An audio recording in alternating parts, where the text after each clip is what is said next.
नमस्कार, मैं आशीष VCN news के हिंदी समाचारों में आप सभी का स्वागत करता हूं। खबरों की ओर बढ़ने से पहले आइए रुक करते हैं आज की सुर्खियों की तरफ। तो वहीं दूसरी ओर पुलिस आयुक्त के विशेष दस्ते ने पकड़ी एक ही दिन में शहर के विभिन्न भागों से 4.25 लाख रुपयों की शराब। बारिश की लेट लतीफी के कारण सब्जियों के दाम आसमानों पर। महर्षि पब्लिक स्कूल में आषाढ़ एकादशी के अवसर पर पालकी महोत्सव का आयोजन। तो समूचे महाराष्ट्र में 1 जुलाई से जीएसटी लागू हो चुका है। यह कानून दवा विक्रेताओं को भी लागू किया गया है। तो इसी के साथ बढ़ते हैं अगली खबर की ओर। पुलिस आयुक्त दत्तात्रेय मंडलिक द्वारा बनाए गए एक स्पेशल स्क्वाड ने आयुक्तालय के हद में आने वाले विभिन्न पुलिस थानों के हद में छापामार कार्रवाई करते हुए तकरीबन 4.25 लाख रुपयों की देशी शराब जब्त कर एक दुपहिया वाहन भी बरामद किया है। शहर के पुलिस आयुक्त के द्वारा बनाए गए एक स्पेशल स्क्वाड ने शहर के विभिन्न भागों में छापामार कार्रवाई कर गैर कानूनी रूप से बेचे जा रही देशी शराब की 265 बोतलें बरामद की है। इतना ही नहीं तो वाहन भी जब्त कर 4.25 लाख का माल हिरासत में लिया है। पुलिस आयुक्त के स्पेशल स्क्वाड ने कोल्हापुरी गेट पुलिस थाने के दायरे में छापामार कार्रवाई कर भाजी बाजार से एक ऑटो के साथ 2 पेटी यानी 96 बोतल शराब जिसकी कीमत 66,700 है। इस प्रकार फ्रेजरपुरा पुलिस थाने के दायरे में शाहीन दुपहिया गाड़ी नंबर MH27 BH 1557 से ले जा रहे 54,800 रुपए की 38 बोतलें बरामद की है। जबकि इस इलाके में आने वाले नए जुपिटर वाहन नंबर MH27 BU 0764 से 72,325 रुपए की 50 बोतलें शराब जब्त की है। गाडगेनगर पुलिस थाना अंतर्गत राहटगांव परिसर में वाइन एंड वाइन से अपनी होंडा एक्टिवा दुपहिया क्रमांक MH27 BN 5916 से 48 देशी शराब की बोतलें ले जाते हुए 64,000 का माल जब्त किया है। जब्त किए गए माल व दुपहिया की कीमत 1,18,000 बताई गई है। कार्रवाई में API उज्ज्वल, PSI अमल मुले, प्रकाश राठौड़, जावेद अहमद, अमर कराले, चेतन कराले, शशिकांत गवई, संदीप चौहान, रवि लिखितकर, बंटी काजदेकर, गजानन परतेकी, जीवन मकेश्वर, विलास लाडसे, NCP मीरा उइके, वर्षा नागरकर, भाग्यश्री परदेसी आदि का समावेश है। Bureau report, VCN news, Amravati. इसके साथ बढ़ते हैं अगली खबर की ओर। बारिश की लेट लतीफी के चलते सब्जियों के दाम आसमान को छूने लगे हैं। बारिश शुरू होकर 1 माह भी बीत गया, लेकिन फिर भी दमदार बारिश का कोई अता पता नहीं है। इसी कारणों की वजह से सब्जियां नदारद हो गई है। सब्जियां नहीं होने की वजह से दाल दहलने को आम नागरिक ज्यादा महत्व दे रहे हैं। मानसून की लेट लतीफी और सब्जी की मार्केट में आवक कम होने के कारण सब्जियों के तंत्र बिगड़ते नजर आ रहे हैं।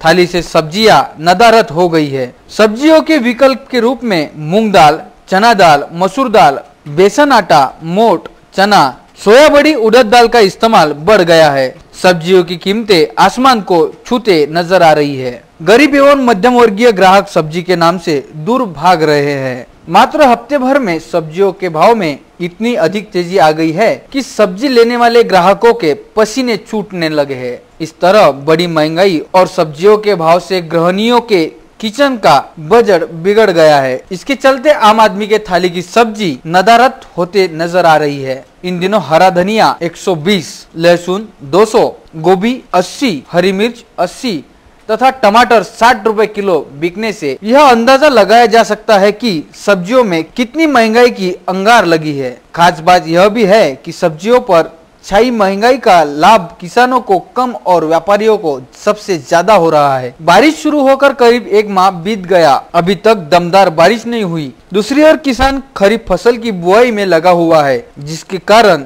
हरी सब्जियों की मार्केट में आवक कम दिखाई दे रही है। Bureau report, VCN news, Amravati. तो ये थी आज की सुर्खियां। आइए देखते हैं खबर विस्तार से।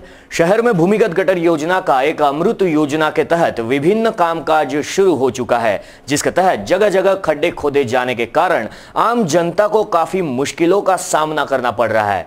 यह काम जल्द से जल्द पूरे किए जाने की मांग को लेकर महानगर पालिका में एक विशेष बैठक का आयोजन किया गया था। शहर में भूमिगत गटार योजना एवं अमृत योजना के तहत विभिन्न विकास काम शुरू है। जगह जगह गड्ढे खोदे जाने के कारण आम जनता को काफी मुश्किलों का सामना करना पड़ रहा है। जिन भागों में इस योजना के तहत काम शुरू है, उन प्रभागों के पार्षदों ने इस पर अपनी नाराजगी दर्शाते हुए शिकायतें दर्ज की है और जल्द से जल्द यह काम पूरे करने की मांग की है। शहर में भूतेश्वर चौक से लेकर HVPM, राजकमल चौक से लेकर गांधी चौक, पुराना कॉटन मार्केट से लेकर शेगाव नाका, रुक्मिणी नगर से लेकर रेलवे स्टेशन, बस स्टैंड, ऐसे कई जगह पर यह काम शुरू है। विषय को लेकर 4 जुलाई को मनपा में विशेष बैठक का आयोजन किया गया था।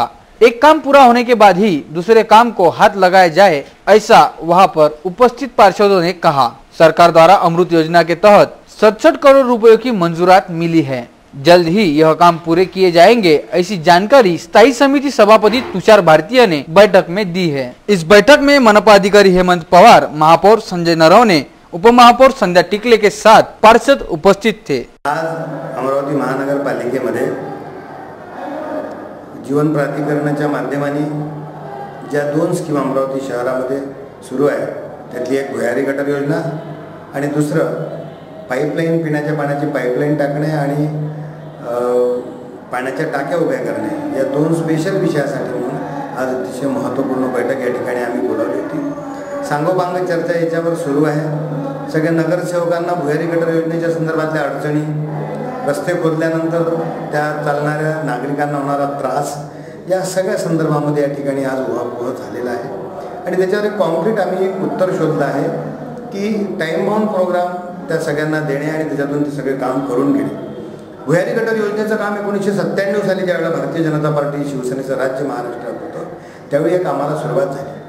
पण मधातल्या काळामध्ये सत्तांतरण झालं, काँग्रेस राष्ट्रवादीचं सरकार महाराष्ट्रात आलं आणि भाजपचा हा ड्रीम प्रोजेक्ट आहे म्हणून ठरवून याला निधी दिला गेला नाही आणि म्हणून ती योजना, महत्त्वपूर्ण योजना, जनतेच्या उपयोगाची योजना, आरोग्यदायी योजना ही रखडवली आणि आता ज्यावेळी भारतीय जनता पार्टीचं राज्य महाराष्ट्रामध्ये आलं, त्यावेळी माननीय मुख्यमंत्री महोदयांनी खास करून देवेंद्रजी या मुख्यमंत्र्यांचं मी मनपूर्वक आभार या ठिकाणी मानतो, पालकमंत्र्यांचे आभार या ठिकाणी मानतो की त्यांनी 67 कोटी रुपये उपलब्ध करून दिले आणि त्या निधीतून मार्च महिन्यामध्ये 24,000 प्रॉपर्टी कनेक्शन आता पूर्ण होणार आहे आणि जो HTP आहे त्या HTP पूर्ण कार्यान्वित होणार आहे। त्यामुळे मोठा दिलासा या अमरावतीकर जनतेला होणार आहे। त्याचबरोबरीने मोठ्या प्रमाणावर काँक्रीटीकरणाची कामं सुरू आहेत मुख्य रस्त्यांची। त्याचबरोबरीने आता लगतच्याच काळामध्ये इलेक्ट्रिक अंडरग्राउंड होणार आहे, त्यामुळे पुन्हा एकदा शहरात खोदकाम होणार आहे। त्यामुळे हे सगळं विकासासाठी आहे आणि विकासासाठी होणारं काम हे जनतेला आता जरी अडचणीचं वाटत असेल तरी पुढे ते लाभदायी होणार आहे।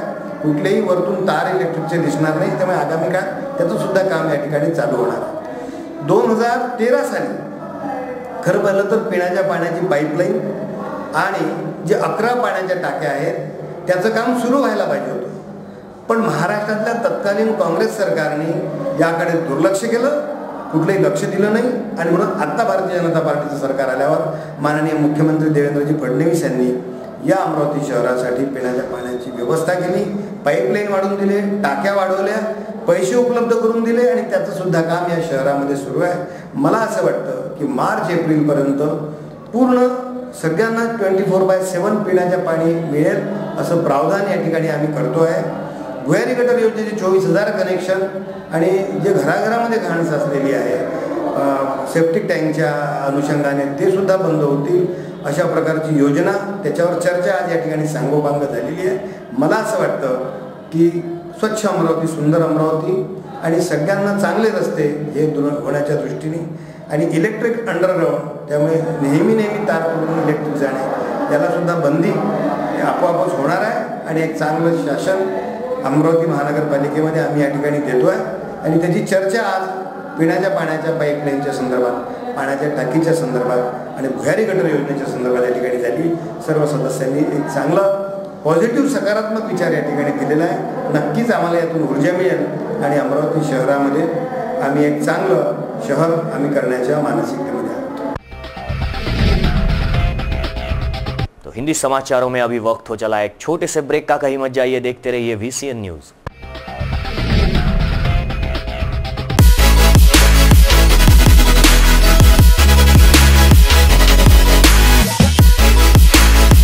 आप देख रहे हैं VCN न्यूज, आपका विदर्भ, आपके समाचार।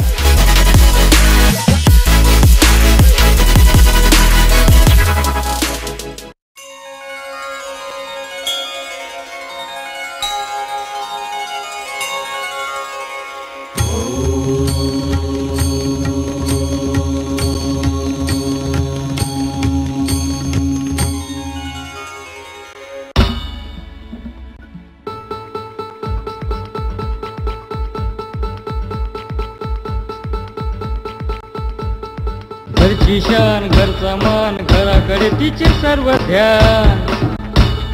कोण आहे ती अहो हो कोण आहे ती गृहलक्ष्मी गृहलक्ष्मी।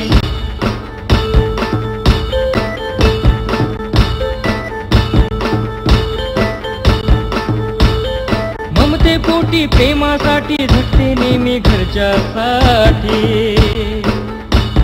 अहो पण काय केलं तिच्यासाठी? म्हणूनच तर घेऊन आलोय गृहलक्ष्मी, आनंद एका स्त्रीचा। अगं बाई गृहलक्ष्मी।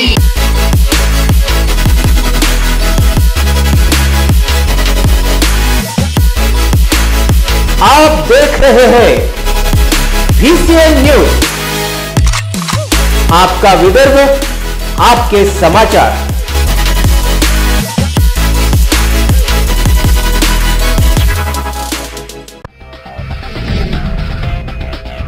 ब्रेक के बाद मैं आशीष फिर एक बार आप सभी का स्वागत करता हूं। बढ़ते हैं अगली खबर की ओर। इसके साथ बढ़ते हैं अगली खबर की ओर। महर्षि पब्लिक स्कूल में आषाढ़ी एकादशी के अवसर पर पालकी समारोह का आयोजन किया गया था। इस समय पूरी महर्षि हाई स्कूल पंढरपुर में तब्दील हो चुकी थी। इस वक्त स्कूल की छात्राओं ने नृत्य एवं लघु नाटिका भी प्रस्तुतिकरण किया। आषाढ़ माह में कई भाविक तीर्थ यात्रा करने पंढरपुर जाते हैं। लाखों की संख्या में भक्त रेल बस गाड़ियों से पंढरपुर पहुंचकर विठ्ठल का दर्शन लेते हैं। जिन भक्तों को जाना संभव नहीं होता वह अपने आसपास के शहर में बने विठ्ठल मंदिर में जाकर दर्शन का लाभ उठाते हैं। पंढरपुर के लिए संत नगरी गजानन महाराज संस्थान से भी बड़े पैमाने पर पैदल यात्रा निकाली जाती है। इस यात्रा में भाविक बड़े पैमाने पर शामिल होते हैं। अमरावती जिले के एक गांव के रूप में कौंडन्यपुर को भी काफी माना जाता है। यह रुक्मिणी का मायका है। यहाँ पर भी आषाढ़ी एकादशी को महिला एवं पुरुष भाविक दर्शन हेतु इकट्ठा होते हैं। इस एकादश के दिन भाविक उपवास रखकर पंढरपुर यात्रा का आनंद उठाते हैं। आषाढ़ एकादश के दिन महर्षि पब्लिक स्कूल में इस अवसर पर भव्य पालकी कार्यक्रम का आयोजन किया गया था। इस वक्त पूरी महर्षि पब्लिक स्कूल पंढरपुरमय हो गई थी। इस आयोजित कार्यक्रम में मुख्य अतिथि के रूप में API बालाजी पुंड, पार्षद प्रशांत डवरे, प्रशांत महल्ले, नंद किशोर राठी, प्राचार्य सरिता ढोले, स्वप्ना पाटिल उपस्थित थे। सभी अतिथियों का गुलाब पुष्प देकर स्वागत किया गया। पश्चात सभी ने पालकी का दर्शन कर आनंद उठाया। इस समय स्कूल की छात्राओं ने नृत्य प्रस्तुत किया एवं विठ्ठल रुक्मिणी के आधार पर एक लघु नाटिका का प्रस्तुतिकरण किया। इस कार्यक्रम का संचालन छात्रा सानिका भुगुल एवं तृप्ति मोहकार ने किया। हमारे संवाददाता नीलेश ठाकरे, VCN न्यूज अमरावती। बढ़ते हैं अगली खबर की ओर। समूचे राज्य में दिनांक 1 जुलाई से GST लागू हो चुका है। यह कानून दवा विक्रेताओं पर अनिवार्य है। 20 लाख के ऊपर जिनका टर्नओवर है उन्हें अब रजिस्ट्रेशन करवाना चाहिए। समूचे राज्य भर में 1 जुलाई से GST लागू हो चुका है। दवा व्यवसाय को भी यह लागू है। ऐसी कोई सियासत सरकार ने हमें नहीं दी और न ही हमने इस प्रकार की कोई मांग सरकार से की है। दवा विक्रेता, रिटेलर तथा होलसेलर को यह कानून 1 जुलाई से लागू हो चुका है। यह कानून का सभी ने पालन करना चाहिए। 20 लाख के ऊपर जिनका टर्नओवर है उन्हें GST रजिस्ट्रेशन करवाना अनिवार्य है। सभी विक्रेताओं को किसी बात की कोई गलतफहमी न हो, इसके लिए यह खुलासा केमिस्ट एंड ड्रगिस्ट एसोसिएशन के महानगर अध्यक्ष सुरेश जैन ने VCN न्यूज से बातचीत में की है। 1 जुलाई 2017 से संपूर्ण भारत के अंदर गवर्नमेंट ऑफ इंडिया ने GST लागू करने का ऐलान किया है। दवा क्षेत्र के अंदर भी यह कानून 1 जुलाई 2017 से लागू हो चुका है। दवा उद्योग के जो रिटेल, होलसेल सभी ट्रेड इसके अंदर GST के अंदर जिसका टर्नओवर 20 लाख से ऊपर है, ऐसे सभी व्यापारी GST का रजिस्ट्रेशन करवाना उन्हें अनिवार्य किया गया है। जिनका पिछले फाइनेंशियल ईयर का 20 लाख से अंदर टर्नओवर है उनको जीएसटी का रजिस्ट्रेशन करवाना जरूरी नहीं है, लेकिन जो होलसेलर है लेकिन जिनका टर्नओवर 20 लाख से अंदर भी है उनको यह सीमा लागू नहीं होती। उनको 0 से उनका टर्नओवर है तो होलसेलर को जीएसटी का रजिस्ट्रेशन करवाना अनिवार्य है। 1 सितंबर 2017 से जीएसटी लागू होगा और गवर्नमेंट ऑफ इंडिया ने अपने को इसके बारे में दवा उद्योग को छूट दी है। इस प्रकार की किसी प्रकार का कोई खबर ऐसी हमारे तरफ से दी नहीं गई है और ना कि केमिस्ट ड्रगिस्ट एसोसिएशन की जो ऑल इंडिया की बॉडी है जिनके जगन्नाथ जी शिंदे अध्यक्ष है, इस प्रकार की कोई डिमांड उन्होंने सरकार के पास में किया नहीं है। 1 जुलाई 2017 से ये जो आ रहा है ये कायदा सभी को मान्य है और सभी को अनिवार्य रूप से लागू करना बेहद जरूरी है, अन्यथा डिपार्टमेंट के खिलाफ कार्रवाई होने की संभावना है। इसलिए सभी केमिस्ट भाइयों से मैं विनती करता हूँ कि वे जो जीएसटी के अंदर जो लोग हैं उन्होंने सभी ने कायदे का पालन करना चाहिए और वो हिसाब से अपने दैनंदिन व्यवहार चालू करना चाहिए। बढ़ते हैं अगली खबर की ओर। 3 जुलाई को जिलाधीश कार्यालय में लोकशाही दिन का आयोजन किया गया था, जिसके तहत 10 मामलों की सुनवाई इस समय की गई, जिसमें से महसूल विभाग के 2 मामलों में 1 को सुलझाया गया। स्थानीय जिलाधीश कार्यालय में 4 जुलाई को जिलाधीश अभिजीत बांगर इनकी अध्यक्षता में लोकशाही दिन कार्यक्रम का आयोजन किया गया। इस समय 10 मामलों की सुनवाई हुई, जिसमें महसूल विभाग के 2 मामलों में से 1 मामले का निपटारा किया गया, जबकि मामले को प्रलंबित रखा है। जिला परिषद से 1 मामले को सुलझाया गया। इसके अलावा भूमि अभिलेख, गट विकास अधिकारी, पंचायत समिति अचलपुर एवं अमरावती व्यवस्थापक, अग्रणी बैंक मुख्याधिकारी, नगर परिषद दरियापुर, इनसे संबंधित मामले फिलहाल प्रलंबित रखे गए हैं। स्थानीय जनता ने शहर के विभिन्न विभागों से संबंधित 20 ज्ञापन लोकशाही दिन कार्यक्रम में दिए गए थे। ज्ञापन से संबंधित कार्यालयीन प्रमुख इस और ध्यान देकर मामले का निपटारा ज्ञापनकर्ता का समाधान करे, ऐसे निर्देश इस समय जिलाधीश अभिजीत बांगर ने दिए। Bureau report, VCN news, Amravati. तो हिंदी समाचारों में आज के लिए बस इतना ही, लेकिन रुकने से पहले आइए फिर एक बार रुक करते हैं आज की हेडलाइंस पर। तो वहीं दूसरी ओर पुलिस आयुक्त के विशेष दस्ते ने पकड़ी एक ही दिन में शहर के विभिन्न भागों से 4.25 लाख रुपयों की शराब। बारिश की लेट लतीफी के कारण सब्जियों के दाम आसमानों पर। महर्षि पब्लिक स्कूल में आषाढ़ एकादशी के अवसर पर पालकी महोत्सव का आयोजन। तो समूचे महाराष्ट्र में 1 जुलाई से जीएसटी लागू हो चुका है। यह कानून दवा विक्रेताओं को भी लागू किया गया है। तो ये थी आज की हेडलाइंस। हिंदी समाचारों में आज के लिए बस इतना ही। आपके सुझाव एवं आपकी समस्याएं आप हमें भेज सकते। हमारा पता है VCN न्यूज कार्यालय, सतीधाम मंदिर road, rally plot, Amravati. Vidarbha से जुड़ी तमाम खबरों के लिए देखते रहिए VCN न्यूज। नमस्कार।